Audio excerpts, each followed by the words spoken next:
بسم اللہ الرحمن الرحیم۔ آج اس ویڈیو میں ہم جماعت چہارم کی اردو کی کتاب سے سبق نمبر 9 پڑھیں گے اور مشق بھی حل کریں گے۔ سبق کا نام ہے آتے ہیں جو کام دوسروں کے۔ بنیادی طور پر یہ سبق ایک ایسی موضوع پر بنایا گیا ہے کہ حال ہی میں جو کرونا وبا گزری ہے تو اس سے متعلق ہے کہ اس میں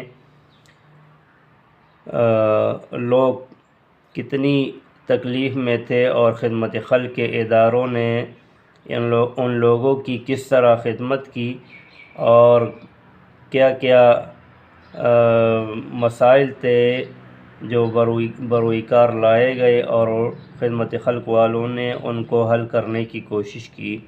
اسی ضمن میں ایک فیملی اس سبق میں سامنے آتی ہے۔ جناب صدیق صاحب کا گھرانہ ہے اور اس کا بیٹا ہے احسان، تو وہ بھی خدمت خلق کے کاموں میں تنظیموں کے ساتھ مل کر خدمت کرتا ہے اور لوگوں کے کام آتے ہیں۔ تو چلو آگے دیکھتے ہیں کہ مشق میں کیا کچھ ہے اور کہاں سے شروع ہوتا ہے۔ تو نئے الفاظ سے یہ مشق بھی شروع کیا گیا ہے۔ دیکھتے ہیں الفاظ اور معنی ہیں۔ وبا متعدی بیماری کو کہتے ہیں۔ سنسان، ویران اور غیر آباد علاقہ۔ ماسک، وائرس سے بچنے کے لیے ناک اور منہ ڈھانپنے کا ایک پردہ ہوتا ہے، ایک رومال سا ہوتا ہے، اس کو ماسک کہتے ہیں جو لوگ منہ اور ناک پر پہنتے ہیں۔ لپیٹ میں آنا، پھنس جانا۔ آفت، مصیبت اور تکلیف۔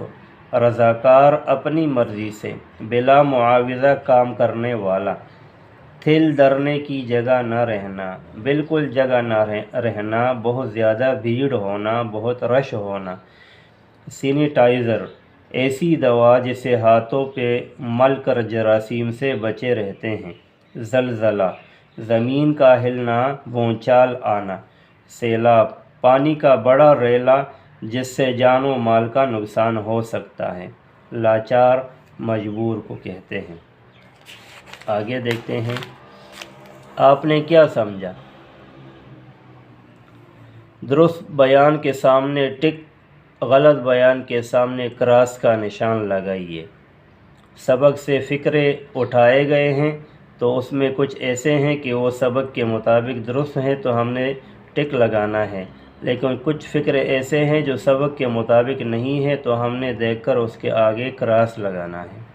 الف، صدیق صاحب نے رضاکاروں کو کھانے پینے کا سامان اور نقدی دی، تو ہاں سبق میں ہم نے پڑھا کہ آپ نے مدد کی تھی تو یہ درست ہے۔ نمبر ب، عام افراد خدمت خلق کا کام نہیں کر سکتے، غلط، عام افراد بھی کر سکتے ہیں۔ جیم، خدمت خلق کی تنظیم صرف وبا کے موقع پر کام کرتی ہیں، غلط، یہ نہ صرف وبا کے موقع پہ کام کرتی ہے بلکہ سیلاب، زلزلہ اور اسی طرح اگر آگ لگ جائے کہیں پر، طوفان آ جائے تو ان مواقع میں بھی خدمت خلق کی تنظیمیں کام کرتی ہیں۔ خدمت خلق کی تنظیمیں غریب طلبہ کو وظائف بھی دیتی ہیں، ہاں خدمت خلق کی تنظیمیں غریب طلبہ کو وظائف بھی دیتی ہے۔ کورونا وبا کے دوران میں لوگ گھروں میں قید تھے، ہاں لوگ گھروں سے نہیں نکل رہے تھے، حکومت نے بھی بتا رکھا تھا، اسکولیں بھی بند تھی، دفاتر وغیرہ سب بند تھی تو لوگ گھروں میں مقید ہو کر رہ گئے تھے۔ دیے ہوئے سوالوں کے جواب لکھیں، تو سوال و جواب ہم نے ایک کاغذ پر لکھے ہیں، وہاں سے دیکھتے ہیں۔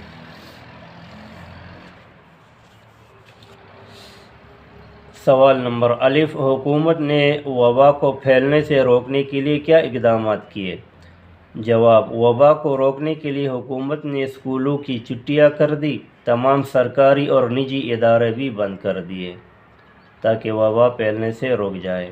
نمبر ب، خدمت خلق سے کیا مراد ہے؟ خدمت خلق سے مراد غریبوں، لاچاروں اور ضرورت مندوں کی مدد کرنا ہے۔ نمبر ج، خدمت خلق کے رضاکار کورونا وبا کے دوران میں لوگوں میں کیا چیزیں تقسیم کر رہے تھے؟ جواب: رضاکار کھانے پینے کی چیزوں کے علاوہ ماسک اور سینیٹائزر بھی تقسیم کر رہے تھے۔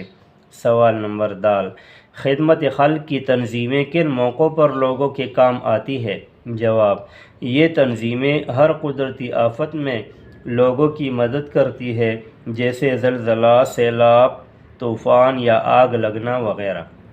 سوال نمبر ہے: آپ خدمت خلق کا کون سا کام کرنا چاہتے ہیں؟ جواب: میں اپنے جمع کردہ رقم سے غریبوں کی امداد کرنا چاہتا ہوں۔ یہ سوال و جواب بھی ہو گئے۔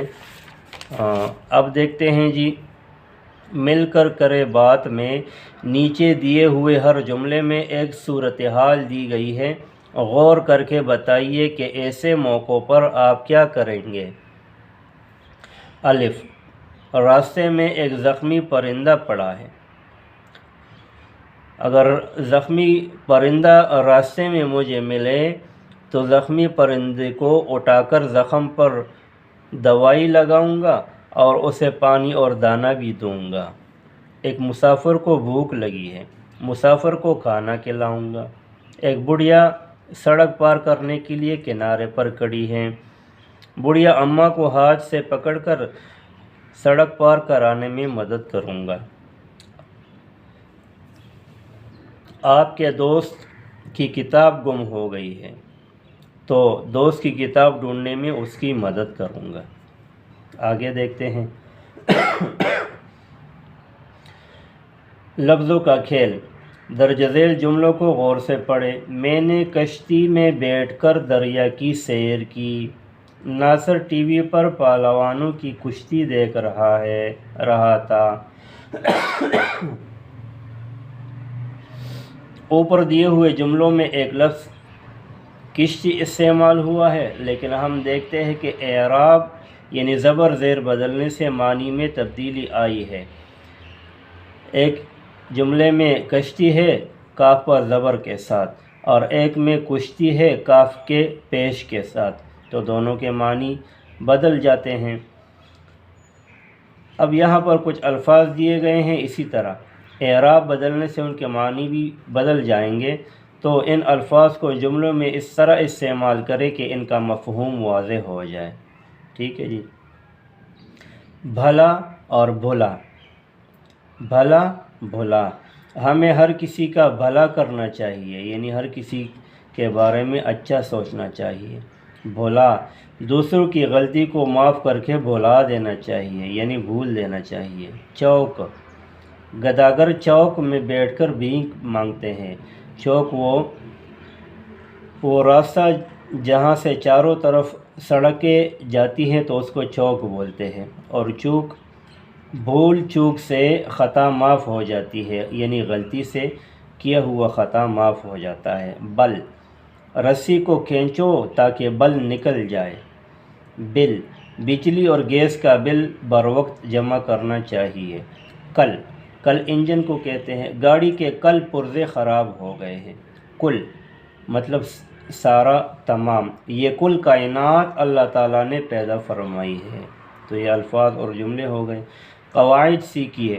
درج ذیل جملوں کو غور سے پڑھیں۔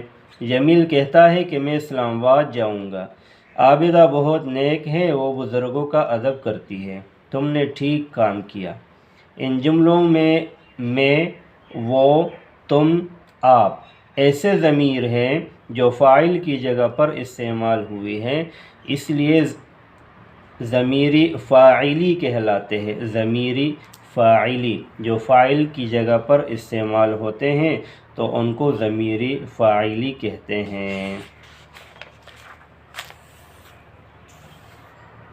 دی ہوئی عبارت میں ضمیر فاعلی کے گرد دائرہ لگائیے۔ یہاں ایک عبارت دیا ہوا ہے، اسی طرح کچھ اس میں ضمائر استعمال ہوئے ہیں اور وہ ضمیر فاعلی ہے، تو ہم نے اس کے گرد دائرہ لگانا ہے۔ آپ کو یاد ہوگا، تو یہ آپ، یہ ضمیر فاعلی ہے۔ آپ کو یاد ہوگا کہ ہم دونوں اسد صاحب سے ملے تھے، ہم ملے تھے۔ ٹھیک ہے، تو یہ بھی ضمیر فاعلی ہے۔ انہوں نے وقت کی پابندی کی تلقین کی تھی۔ انہوں نے تلقین کی تھی، تو یہ بھی ضمیر فاعلی ہے۔ اس کے بعد میں ہر کام وقت پر کرنے کی کوشش کرتا ہوں، میں کرتا ہوں، تو ضمیر فاعلی۔ انور بھی وقت کی پابندی کرتا ہے، وہ صبح سویرے اٹھتا ہے، وہ، تو یہ ضمیر فاعلی ہے۔ اس نے کبھی کسی کام میں تاخیر نہیں کی، اس نے تاخیر نہیں کی، تو یہ ضمیر فاعلی ہے۔ ٹھیک ہے، دی ہوئی عبارت درست تلفظ اور روانی سے پڑھیں۔ ریل گاڑی اسٹیشن پر رکی تو کتنے ہی مسافر ایک ساتھ اترے۔ اترنے والوں میں ایک بابا جی بھی تھے، ان کے ساتھ ایک کمسن لڑکا تھا۔ دھوپ بہت تیز تھی، ہر کوئی اس کوشش میں تھا کہ کسی طرح سائے میں چلا جائے یا فوراً کسی سواری میں بیٹھ کر اپنے گھر کی طرف روانہ ہو جائے۔ بابا جی ضعیف تھے، شاید کچھ بیمار بھی تھے۔ انہوں نے ادھر ادھر دیکھا، لیکن نہ تو کہیں سایہ تھا اور نہ بیٹھنے کی جگہ، انہیں کوئی لینے بھی نہیں آیا تھا۔ اچانک ایک لڑکا بابا جی کے پاس پہنچا، کہنے لگا، بابا جی آپ پریشان نظر آ رہے ہیں، کیا میں آپ کی کوئی مدد کر سکتا ہوں؟ بابا جی نے کہا، بیٹا میں اس شہر میں پہلی بار آیا ہوں، مجھے یہاں کے بارے میں کچھ معلوم نہیں، مجھے اس پتے پر جانا ہے۔ بابا جی نے ایک کاغذ اس لڑکے کی طرف بڑھایا، لڑکا ان کے ساتھ روانہ ہوا اور بابا جی کو منزل تک پہنچا دیا۔ تو یہ ایک عبارت بھی ہو گئی، ہم نے پڑھ لیا، تو یہ مشق ہمارا کمپلیٹ ہو گیا۔ پھر اگلا سبق اور مشق ہم اگلی ویڈیو میں انشاءاللہ